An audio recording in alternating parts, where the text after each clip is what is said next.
What's going on, my dear friends? Today in this video, let's learn and master the Angular framework's latest version. So let's get started.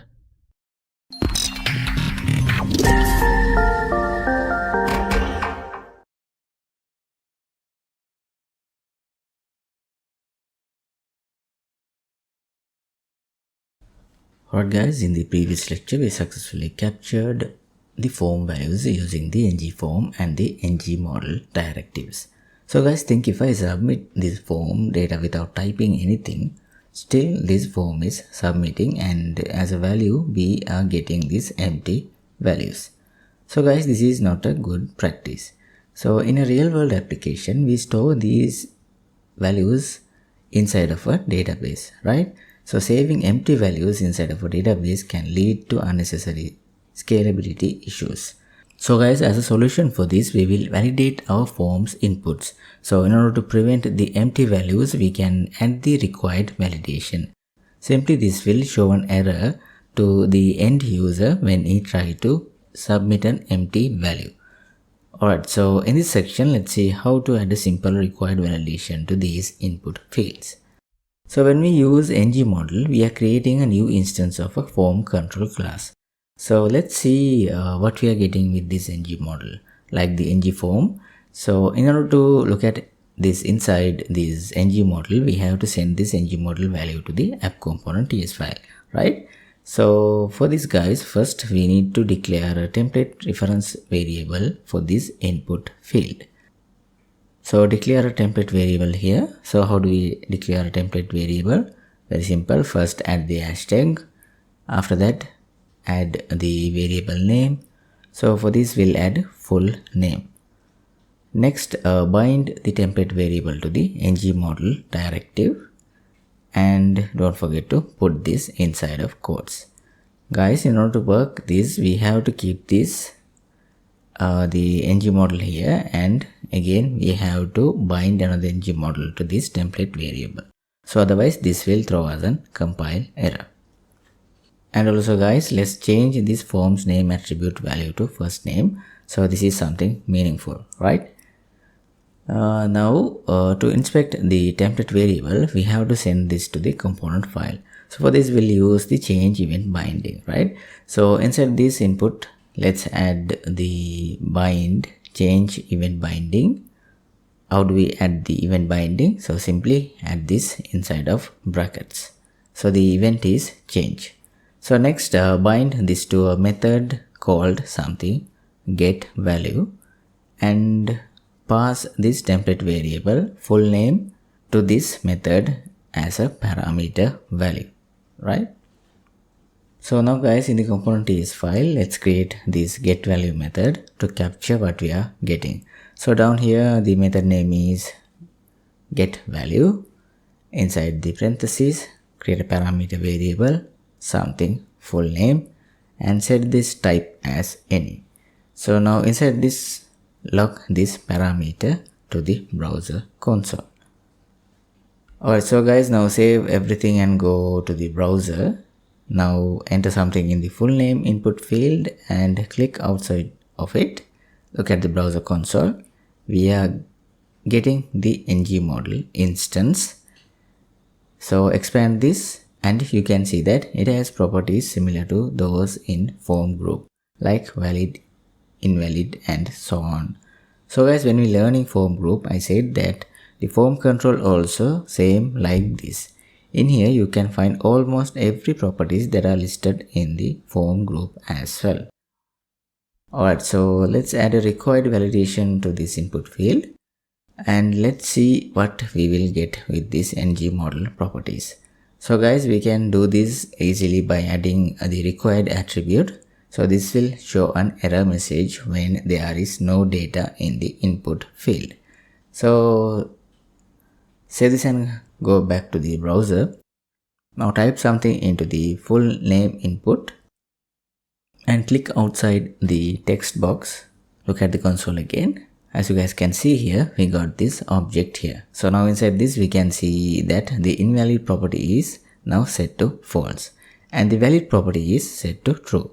So this happens because we fulfill the required validations by typing something into the input field.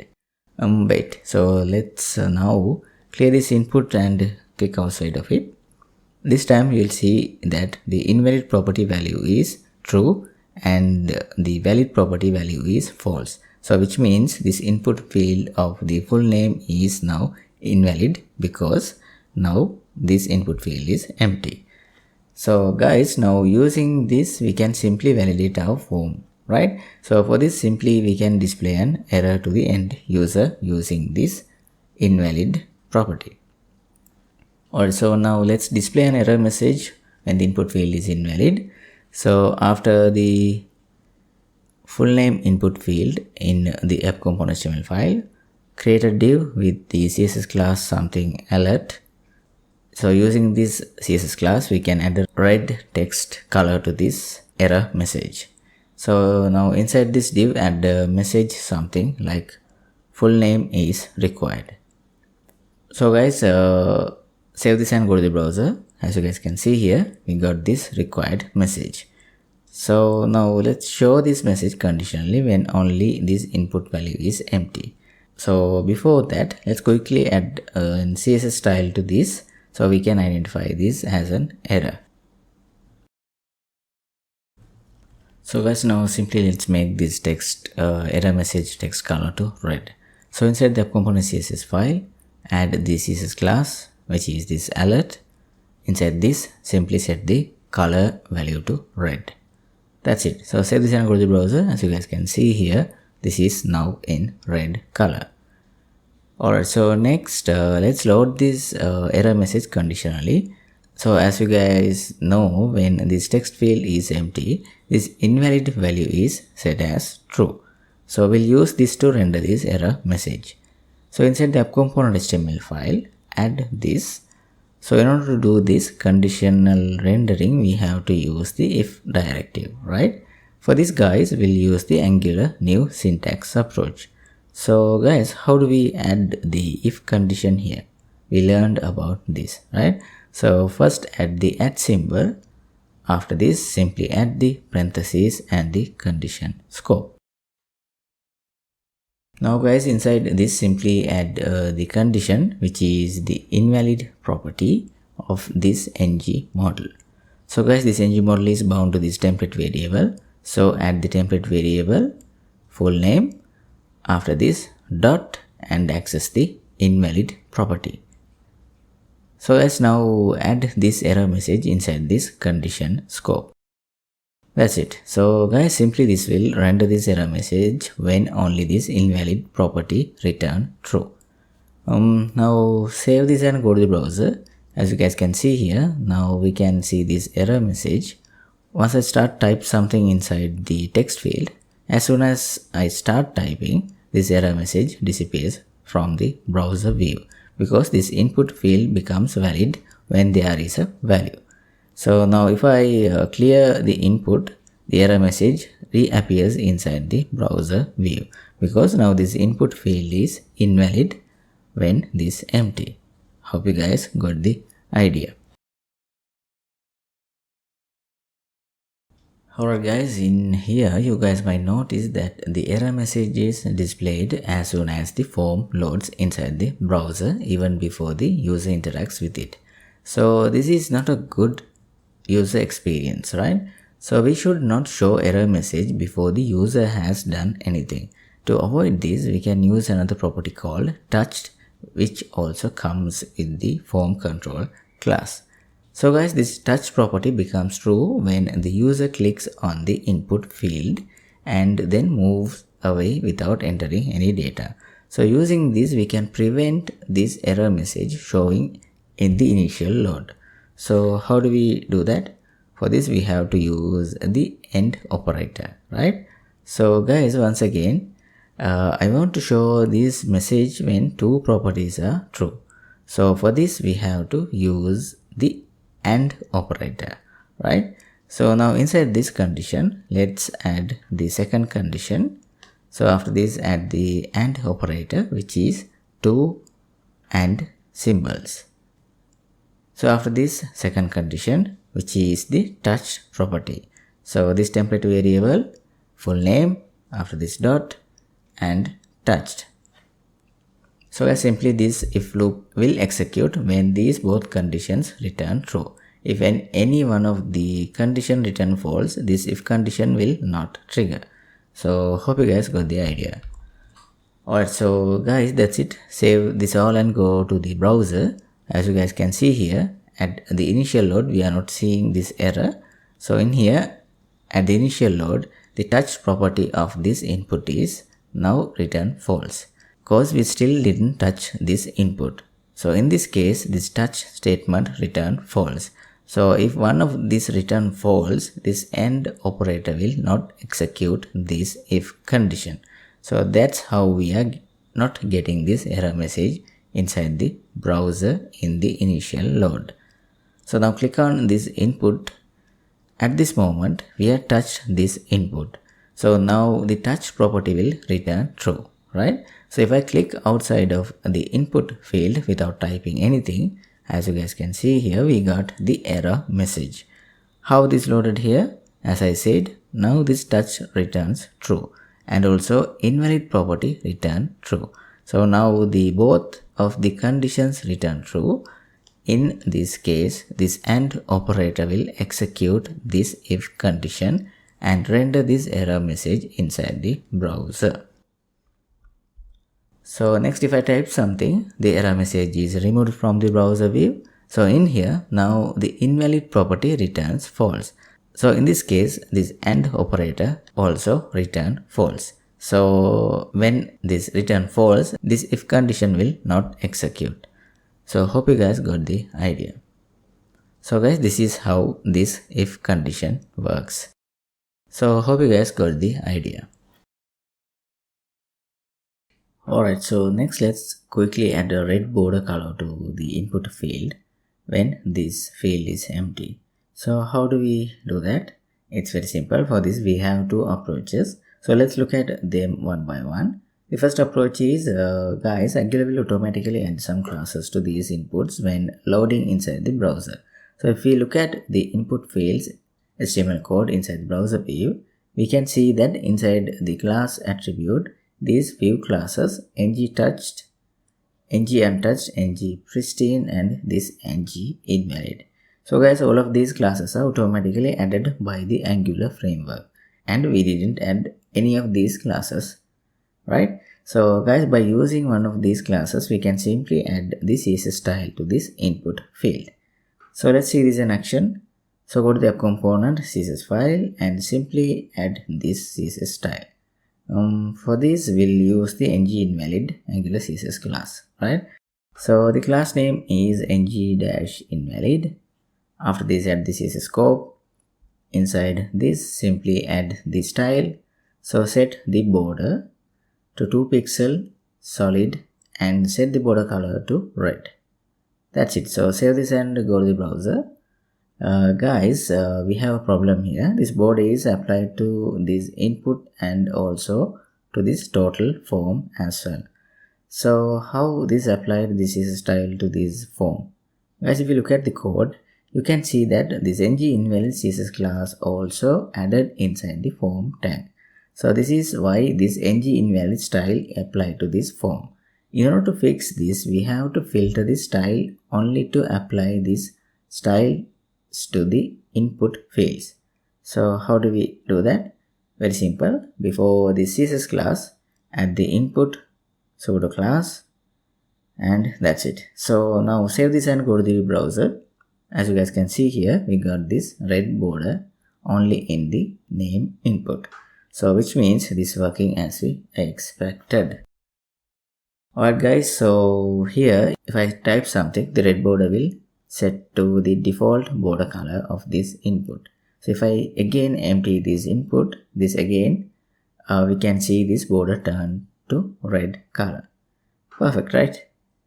Wait guys, before we move on, as you guys can see here, in here we are getting this red border on the initial load before the user touch this input. So this is not a good user experience, right? So as a solution for this, we have to load this CSS style conditionally. So like the previous. So guys, how do we do that? Very simple guys. For this we can use the class binding approach. So guys, how do we add this class binding here? Can you guys tell me? We learned about this, right? I hope you guys remember this. Alright, so let's see this in action. So inside this input, I'll break this down to individual lines so we can see this clearly. So now let's add the class binding. So first open and close square brackets inside this class, after this dot, and add the CSS class name ng-invalid. So we wrote the CSS style using this ng-invalid class, right? So after this, add the condition. This also same like the previous error message condition. So copy and paste it here. So I want to show this red border only when user touched this input, right?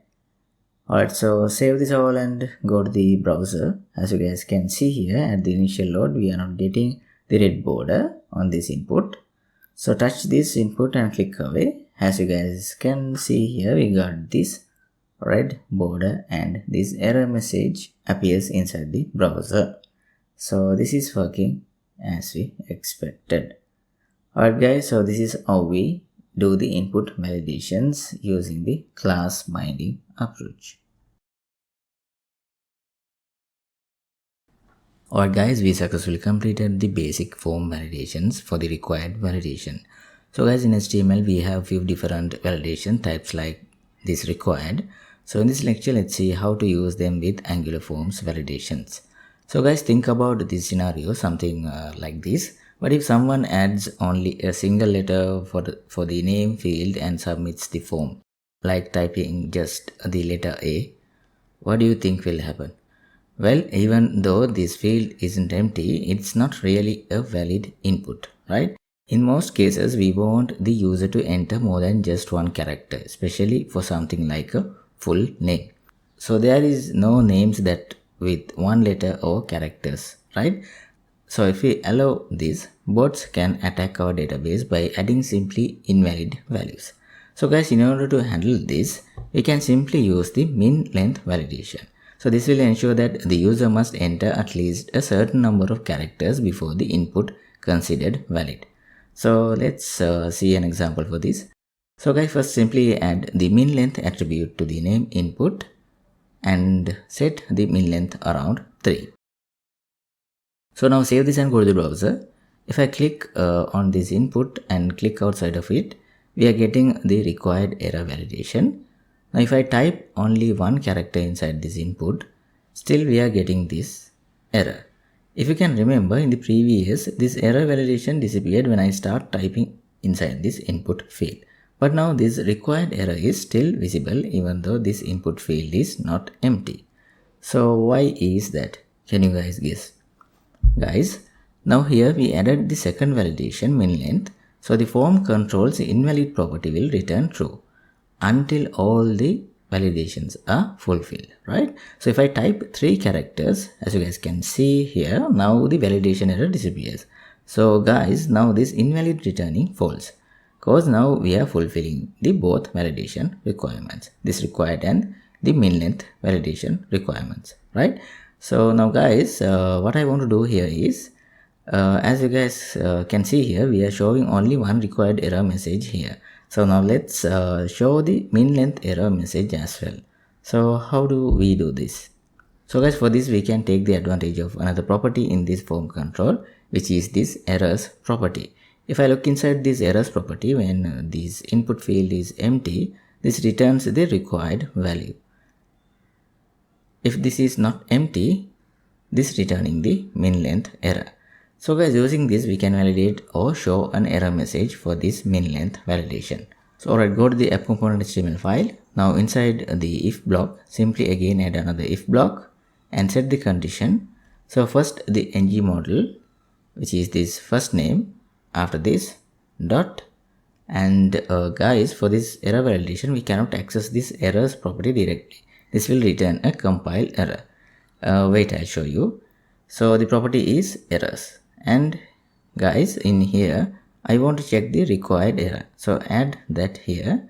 Now as you guys can see here, we are getting this compile error. Why is that? So guys, the issue here is that Angular doesn't know if the errors property exists at the time of checking, because the input field might not always have errors.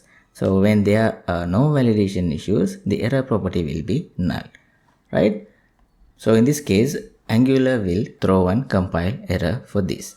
So guys, in order to prevent this, we have to use one of the method that coming with this ng model, which is has error method.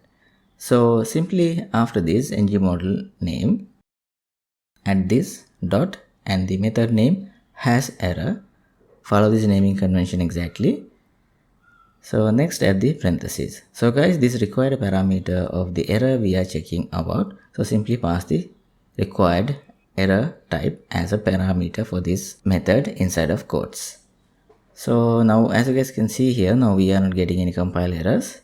So guys, simply this will return true if there is any required errors. So otherwise this will return false. So now remove this required error message from here and put it inside this nested if condition. So like this, let's add the validation message for the min length error. So this also same like this. So copy and paste this if condition again and change this error type to min length, all lowercase letters. So guys, next inside this, change the message to name must be at least 3 characters long. So guys, now this time this has error message will check the min length errors. If there is any min length error, this will return true. If the statement return true, this if condition will render this message inside the browser. So hope you guys got the idea. Alright guys, so save everything and go to the browser. As you can see, at the first we are getting only the required error message. When I start typing, the min length error appears inside the browser view. Once I type 3 characters, all the error message disappeared from the view. So guys, how this works? When the input field is empty, the required error returns true. So which is why we see the required error message. As soon as we start typing, the required error goes away and the min length validation becomes active, so returning true.